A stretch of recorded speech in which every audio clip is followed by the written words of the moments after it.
Sebanyak 211 anggota DPR tercatat tidak mencantumkan latar belakang pendidikan saat mendaftar ke Komisi Pemilihan Umum. Hal ini terungkap dalam laporan Badan Pusat Statistik 2024. Oleh sebagian kalangan, hal tersebut dinilai sebagai kemunduran demokrasi, mengingat keterbukaan informasi publik adalah hak rakyat, dan tertutupnya riwayat pendidikan para wakil rakyat justru mencederai prinsip integritas dan transparansi.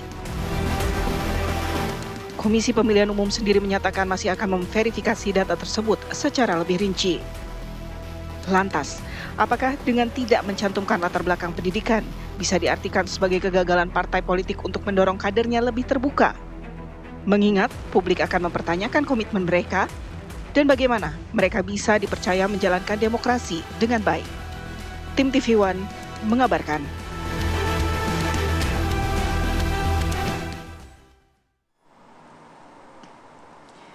Kembali di Apa Kabar Indonesia Pagi, kita akan dialog terkait dengan 211 anggota DPR RI yang ternyata tidak mengungkap riwayat pendidikannya ke publik karena ada opsi dari KPU pada saat pendaftaran ya. Apa sih yang kamu sembunyikan? Sebenarnya kan kalau disembunyikan itu kan ini kan menjadi dilema, menjadi suatu permasalahan yang mana memang disembunyikan itu karena ditawarkan pilihan sebelumnya oleh KPU. Iya, di mana mereka boleh saja mempublikasikan latar belakang pendidikannya. Nah, kemudian masyarakat kini mempertanyakan bagaimana transparansi dan moral dari para pemimpin elit kita. Betul sekali. Ya? Langsung kita akan bahas dengan narasumber yang sudah hadir di studio maupun sambungan Zoom.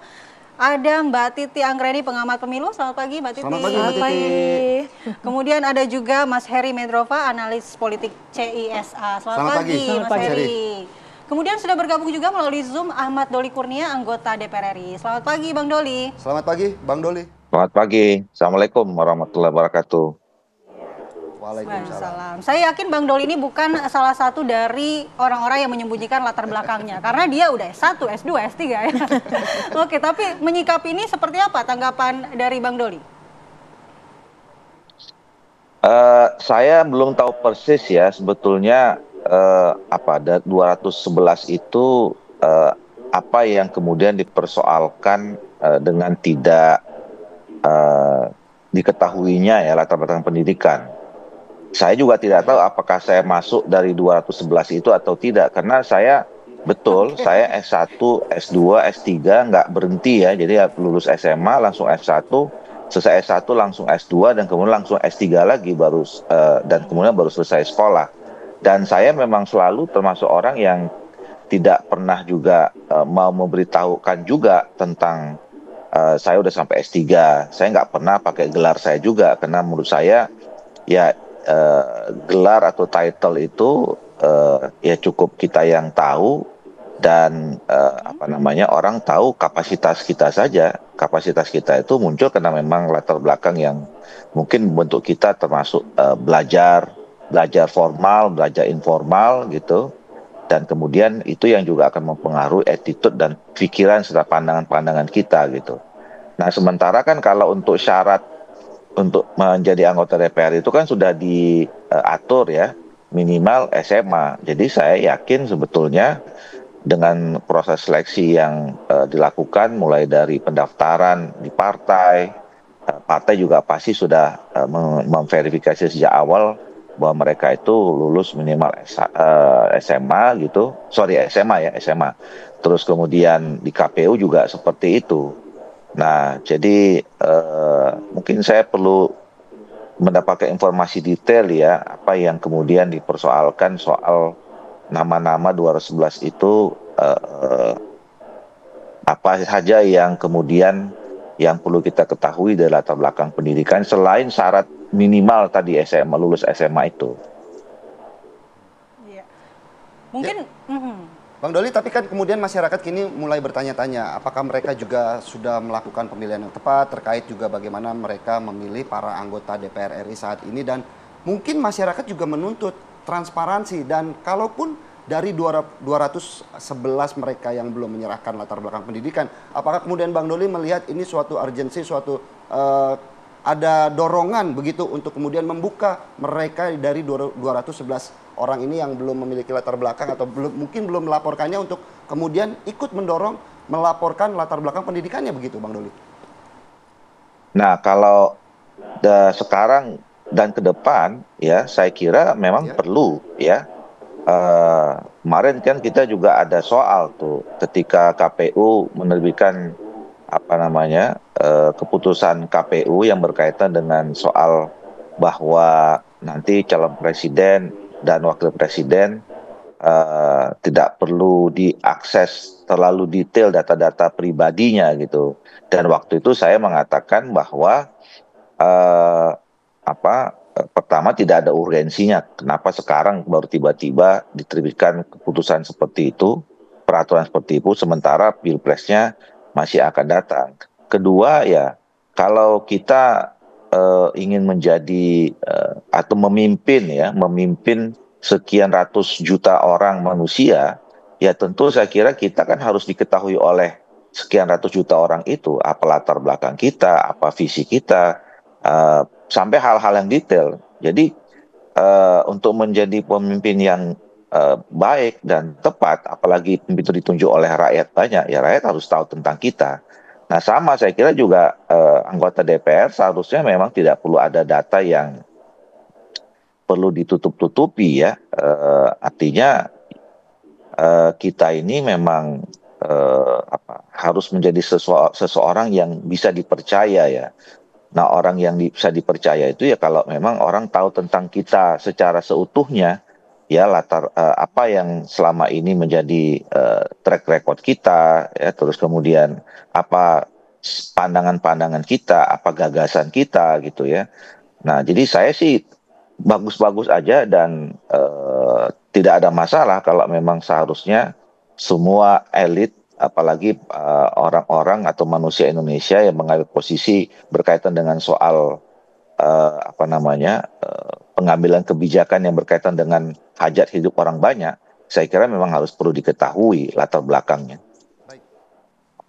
Baik. Saya langsung mau ke Mas Heri, ini cukup menarik kalau tadi saya juga mengutip bagaimana perkataan dari Bang Doli, urgensinya kenapa baru sekarang untuk diminta dibuka latar belakang pendidikannya begitu? Saya melihat bahwa di era disrupsi ini, pengaruh media sosial begitu terbuka sehingga mendorong masyarakat untuk melihat ini sebagai urgensi, penting untuk diketahui oleh publik. Apalagi kalau masyarakat ini kan dia tidak melihat ini basisnya hukum, basis aturan main, dia tidak akan lihat ini PKPU-nya lengkap atau tidak, undang-undangnya sebenarnya merahasiakan soal ijazah.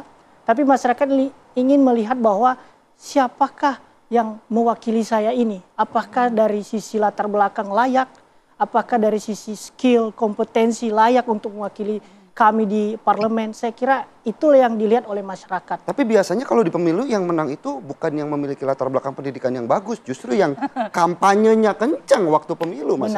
Benar. Saya melihatnya justru berlakulah teori psikologis politik ya. Psikologis politik ini berkaitan dengan bagaimana figur itu terpilih karena pengaruh, persepsi, kekuatan jaringan, dan popularitas. Artinya masyarakat ini lebih melihat dari sisi itu. Terlepas per hari ini adalah ini menjadi polemik. Ya wajar, dalam konteks demokrasi deliberatif itu ada istilahnya transparansi. Transparansi ini akan menjadi diskursus publik yang rasional. Jadi ketika ijazah ini menjadi isu yang cukup penting, wajar. Inilah era demokrasi. Yang saya kaitkan bahwa ini konteks tren yang begitu luar biasa ya. Apalagi belakangan ini kita sangat melihat fenomena politik yang kaitan dengan ijazah ini. Ada isu-isu ijazah palsu atau tidak. Ya, selalu dituntut keterbukaan. Akhirnya saya kira anggota DPR RI dalam hal ini 211 orang ini juga harus terbuka soal pendidikan. Nah, terkait dengan harus terbuka itu, apakah regulasinya memang seperti itu, Mbak Titi?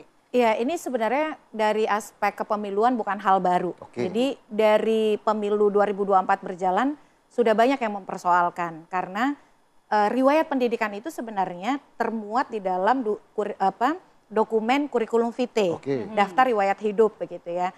Nah, ketika mereka mendaftar sebagai calon, tentu lewat partai politik, karena yang menominasikan partai politik. Itu diberi opsi apakah bersedia atau tidak mempublikasikan daftar riwayat hidupnya. Di dalam daftar riwayat hidup itu ada informasi yang komprehensif. Kapan mereka lahir, ini penting dibuka kapan mereka lahir karena syarat untuk menjadi caleg usianya 21 tahun.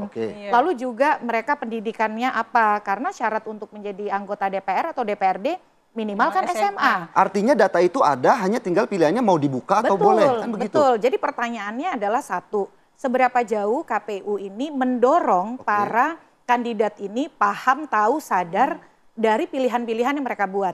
Karena dari beberapa obrolan dengan para caleg, misalnya yang saya bilang ke satu partai, kenapa kok tidak bersedia dibuka? Karena sebenarnya kita bisa mengecek mereka bersedia atau tidak. Jadi ketika diklik gambar partai, kemudian caleg itu ada informasi yang bersangkutan tidak bersedia membuka data dirinya. Jadi ketika saya tanyakan, kenapa tidak dibuka? Jawabannya adalah saya tidak tahu bahwa itu ada pilihan bersedia atau tidak, dan ternyata yang mengerjakan dokumentasi persyaratan itu adalah stafnya. Kan biasa di kita ya, persyaratan-persyaratan itu dikerjakan orang lain, tinggal tanda tangan begitu ya. Nah soal syarat ijazah ini sebenarnya kalau dari sisi SMA bisa dipastikan secara formal semua ini SMA anggota DPR. Tetapi bukan soal SMA atau tidaknya. Satu, ada kejadian di pilkada ternyata pilkada harus diulang karena ijazahnya bodong. Berarti kan karena sepanjang sejarah syarat pendidikan adalah persyaratan formal untuk menjadi kandidat, maka mau tidak mau dia harus dibuka. Karena ternyata dalam praktik pemilu kita ada saja yang menggunakan yang bodong-bodong tadi. Nah yang kedua, problem terbesar kita adalah soal paradigma komitmen keberpihakan pada keterbukaan dan akuntabilitas. Bagi saya seorang caleg yang tidak mau membuka daftar riwayat hidupnya dari sisi integritas bermasalah. Ya ngapain mau dipilih kalau nggak mau ngasih tahu latar belakang ya? Kan dari seperti membeli kucing dalam karung ya Mbak ya? Betul, dari sana saja kita patut mewaspadai mereka yang tidak mau membuka rekam jejaknya, bisa jadi dalam proses kerjanya juga mereplikasi dan menduplikasi perilaku yang sama. Karena yang ditutup itu sebenarnya bukan hanya soal riwayat pendidikan. Di dalam dokumen daftar riwayat hidup itu ada soal pengalaman organisasi. Ini penting loh untuk melihat misalnya benturan kepentingan atau profesi dia sebelumnya. Berarti tidak ada kesinambungan antara pendidikan dan juga jiwa kepemimpinan dong? Bukan hanya jiwa kepemimpinan, tapi juga misalnya kita bisa melihat benturan kepentingan itu bukan hanya soal apakah dia keluarga ataukah dia kerabat. Kadang-kadang terbangun semangat korsa atau benturan kepentingan karena profesi yang sama, bekerja di tempat yang sama, sekolah di tempat yang sama. Kita kadang-kadang sama-sama tahu ya, favoritisme itu bisa muncul karena pertemuan-pertemuan yang sama. Dokumen riwayat hidup yang dibuka akan membantu kita mengenali, oh ternyata kenapa sih ini orang terlalu membela misalnya, ternyata satu angkatan. Apakah angkatan di sekolah, ataukah angkatan misalnya di sekolah kedinasan, itu bisa mempengaruhi benturan kepentingan dari seseorang. Semakin terbuka, maka semakin baik kita bisa mencegah benturan kepentingan dan juga politisasi jabatan pada posisi-posisi publik seperti anggota dewan. Tapi kalau anggota dewannya bilang kan dikasih choice begitu, jadi kita memilih. Kalau nggak ada choice-nya kan mungkin semuanya dibuka. Betul, itu satu sisi dan kita mengecam itu ya seharusnya dan tidak dilakukan itu. Kalau rekam medik oke lah ya, tetapi ini kan persyaratan mendasar yang publik perlu tahu. Yang kedua, yang problem itu tadi lagi-lagi paradigma komitmen dan keberpihakan si anggota dewan sendiri. Dia kan ingin menjadi pejabat publik.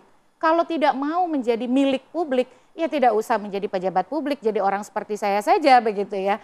Nah karena mereka bekerja di ruang publik, pembuatan kebijakan publik, mengelola anggaran, hal-hal yang bisa mengarah kepada benturan kepentingan, penyalahgunaan, itu kan harus dicegah. Nah Mas Heri mungkin sedikit saja, kalau tadi juga saya sudah bilang bahwa tidak ada kesinambungan antara pendidikan dan juga belum tentu dengan pendidikan yang tinggi bisa mungkin lebih dekat dengan masyarakat, bisa berorganisasi lebih baik, bisa memimpin masyarakat dengan lebih baik. Bagaimana mungkin kemudian tanggapannya? Ya ini sejalan dengan perspektifnya Weber ya, bahwa karisma itu lebih penting daripada transparansi yang total mengenai ijazah atau pendidikan. Jadi konteksnya bahwa keterpilihan seseorang, figur menjadi misalnya pejabat publik, itu lebih dilihat dari seperti tadi saya sampaikan, ada faktor popularisme, ada faktor konektivitas, ada kepentingan, ada jaringan, dan termasuk karismanya. Terlambat nggak berarti kalau kemudian sekarang mempermasalahkan kok pendidikannya nggak kelihatan nih, belum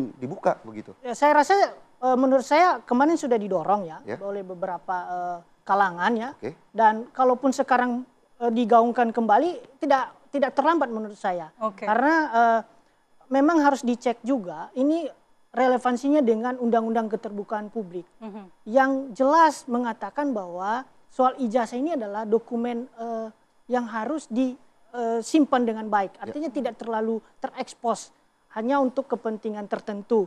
Dan lagi pula per hari ini kan KPU dalam hal sebagai penyelenggara harus mendorong undang-undang itu harus direvisi. Karena acuan KPU pasti ke aturan main. Baik, terkait dengan aturan. Tadi juga saya penasaran apakah memang karisma ini cukup untuk modal untuk menjadi anggota dewan. Jangan sampai karena pendidikan yang tidak mumpuni jadinya seperti salah satu oknum di Gorontalo nih. Mau merampok negara padahal sudah duduk sebagai anggota dewan. Kita akan bahas, tapi kita jeda terlebih dahulu pemirsa. Tetaplah di Apa Kabar Indonesia Pagi.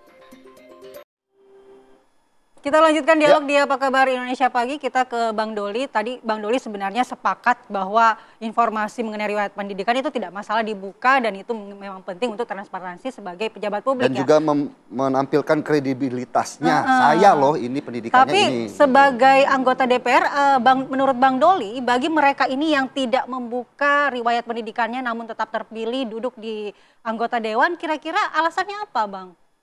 Apakah seperti yang disampaikan Mas Heri tadi bahwa ternyata riwayat pendidikan tidak terlalu penting untuk bisa menuju ke Senayan? Iya, saya tidak mau terlalu fokus kepada soal kenapa mereka tidak mau terbuka atau tidak ya, karena memang pasti punya alasan masing-masing yang bisa juga termasuk alasan yang disampaikan oleh Titik tadi ya. Tapi menurut saya ke depan ya, memang harus sudah mulai dibiasakan ya semua aturan-aturan yang berkaitan dengan pemilihan atau penetapan pejabat publik itu dilakukan seterbuka-terbukanya gitu. Nah apalagi kan kita belajar ya dari kejadian beberapa atau dinamika yang terjadi belakangan ini, itu kan seolah-olah memang menunjukkan adanya diskoneksitas ya, adanya jarak antara rakyat dengan institusi-institusi yang mereka pilih atau mereka tetapkan. Nah seharusnya memang ke depan itu institusi-institusi ya pemimpin, wakil rakyat gitu ya, itu dari proses awalnya memang harus diberi kesempatan ya rakyat atau masyarakat untuk mengetahui seterang benderangnya nih siapa yang mereka akan tunjuk sebagai wakil atau pemimpinnya.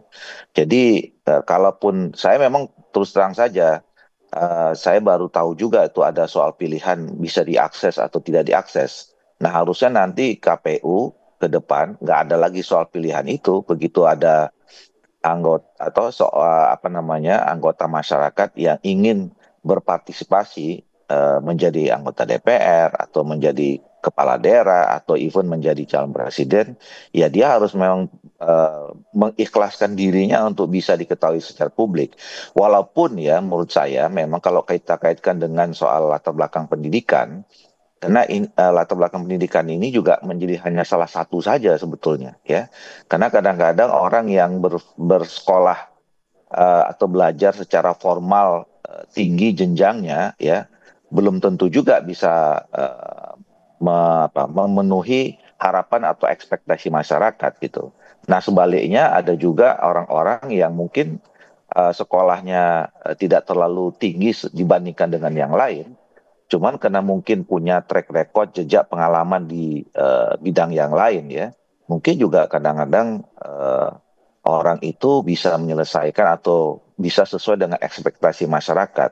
Nah oleh karena itu saya kira memang semua tentang latar belakang, bukan hanya latar belakang pendidikan saja, yang berkaitan dengan bagaimana masyarakat bisa menilai bahwa sosok atau figur yang ingin mereka berikan kepercayaan itu betul-betul memang sesuai secara objektif dan rasional bahwa mereka ini cukup dianggap layak, pantas, proper gitu ya untuk berjuang membela kepentingan mereka, kepentingan rakyat, dan kemudian mengambil keputusan-keputusan yang penting, strategis berkaitan dengan kepentingan rakyat, bangsa, dan negara.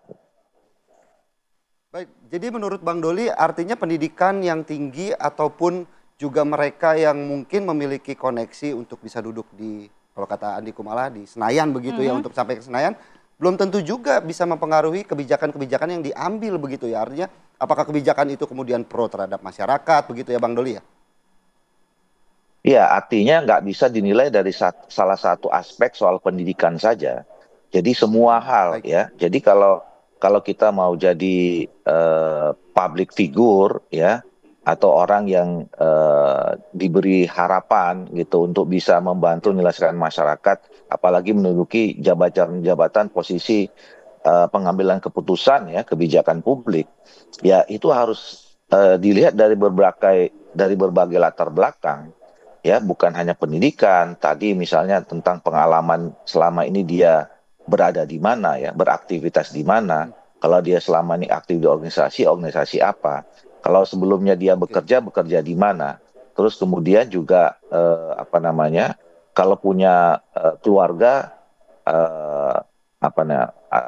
Asal usul silsilahnya itu dari mana gitu. Jadi semua aspek saya kira memang harus harus diketahui gitu.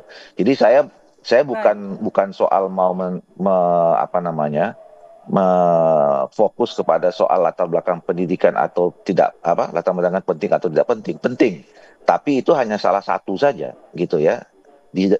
Harus ditambah diketahui juga aspek-aspek yang lain yang berkaitan dengan semua orang bisa menilai bahwa apa namanya tokoh atau orang yang kemudian ingin bersedia mengabdikan dirinya untuk kepentingan rakyat dan bangsa harus melalui penilaian masyarakat, melalui publik. Nah, oleh Baik. karena itu saya menyambut baik sebetulnya ya apa yang dibicarakan pada pagi hari ini menjadi bagian dari koreksi kita terhadap sistem atau apa sistem representasi atau pemilihan ya, atau pemilu yang memang kan akhir-akhir ini banyak dorongan atau pernyataan dari kita semua memang harus dikoreksi, harus direvisi. Nah, salah satunya adalah Baik. supaya memang nanti lembaga-lembaga publik itu diisi oleh orang-orang yang betul-betul kredibel, punya kapasitas, berintegritas, punya kecakapan untuk menjadi seorang pemimpin atau wakil rakyat dan segala macam. Intinya adalah mereka sejak awal memang harus diketahui publik latar belakangnya. Bukan hanya sekedar latar belakang Baik. pendidikan, tapi latar belakang semua hal ya, terkait dengan soal dirinya. Baik, terima kasih Bang Doli. Mumpung ada Bang Doli, mungkin Mbak Titi tadi Bang Doli juga setuju ada revisi dalam regulasi pemilu kita. Ya, ini kan isu kita sebenarnya soal dua hal. Satu soal kejujuran, yang kedua soal akuntabilitas. Karena misalnya saya ingin beberapa waktu lalu ada kontroversi itu. Contoh misalnya, sorry. Ya, contohnya ada yang kenapa S2-nya belakangan dibandingin S1-nya gitu ya. Itu kan bisa diketahui karena ada keterbukaan informasi. Tapi problem terbesar kita salah satunya kerumitan dalam pemilu. Jadi dengan sistem yang ada sekarang, pemilunya kita kemarin kan serentak 5 surat suara ya. Ada DPR, ada DPD, ada DPRD, provinsi, kabupaten, kota. Pada satu waktu yang sama, ratusan kandidat berkompetisi. Jadi pemilih dalam satu waktu itu kesulitan untuk mengakses informasi karena informasinya tidak tersedia. Di saat yang sama juga kandidat tidak kemudian sepenuhnya berkomitmen membuka rekam jejak mereka. Jadinya pilihan-pilihan itu lebih dikedepankan pilihan pragmatis untuk memilih mereka yang paling terkenal atau Paling mereka populer. yang ya bisa dikatakan paling royal begitu. Nah, oleh karena itu kalau kita betul-betul ingin menghadirkan kandidat yang jujur, yang akuntabel, yang diketahui dengan baik rekam jejaknya, maka sistem pemilunya harus disederhanakan. Dan opsi tadi udah dihilangkan aja ya. Iya, opsi yang tadi tidak perlu ada. Jangan lagi ada opsi untuk kemudian bersedia membuka riwayat hidup atau tidak. Persoalan terbesarnya Bang Doli bukan hanya soal syarat pendidikan atau rekam jejak pendidikan yang ditutupi. Hampir semua yang ada di riwayat hidup itu ketika dia memilih untuk tidak membuka itu ditutupi. Rekam jejak organisasi, pengalaman kerja, apalagi kan kalau kita lihat di riwayat hidup itu ada pernyataan untuk membuka apa yang menjadi motivasi mereka menjadi anggota dewan.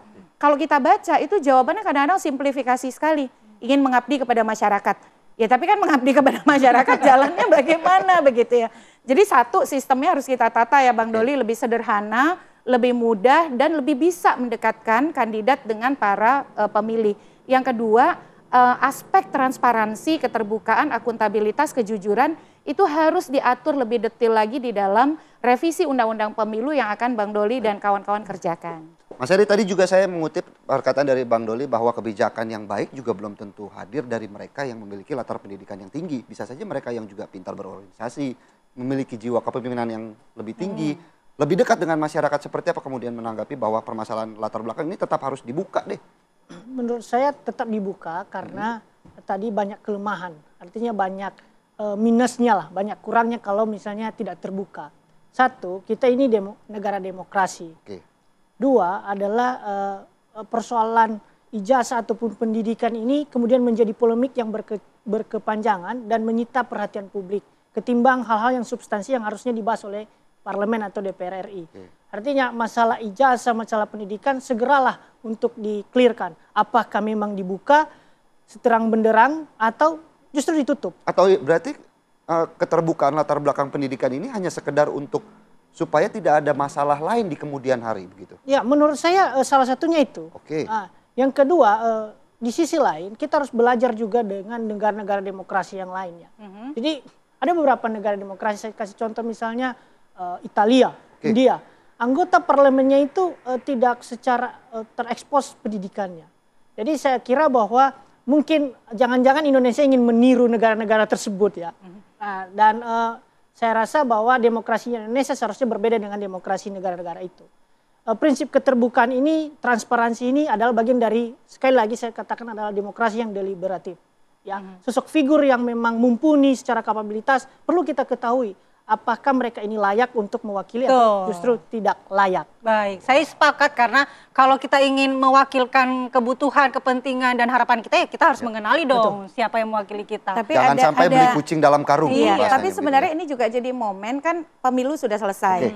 Bang Doli dan kawan-kawan di parlemen berbenah karena kalau kita lihat situs DPR tidak semua juga riwayat hidup, rekam jejak anggota parlemen itu dibuka. Nah, jadi sekarang waktunya ya. Ya, sekarang sekarang waktunya. waktunya latar belakang pendidikan. Ya bukan mengupload ijazah juga ya, latar belakang pendidikan dia Mungkin sekolah hanya di mencantumkan mana. saja bagaimana Betul. sekolahnya, stratanya. Betul. seperti Riwayat apa, organisasi, riwayat pekerjaan, apa yang menjadi motivasi mereka untuk duduk di parlemen. Baik. Sudah saatnya sekarang dibuka seterang benderang Baik. mungkin ke publik. Terima kasih Mbak Titi, Mas Heri dan Terima juga Bang kasih. Doli sudah bergabung bersama kami di Apa Kabar Indonesia Pagi hari ini. Menarik Sama-sama. ya. Yang penting terbuka, dicantumin semuanya. Nanti aku kasih tahu ya aku ya riwayat pendidikan kamu. Riwayat pendidikan yang penting bisa jangan sampai mantan-mantan yang dibuka begitu ya. Oke. Pemirsa Apa Kabar Indonesia Pagi akan Ya. kembali saat lagi dengan informasi yang tidak kalah menarik. Ada apa tuh? pameran alutsista Wah. dalam rangka HUT TNI ke-80. Saat lagi pemirsa.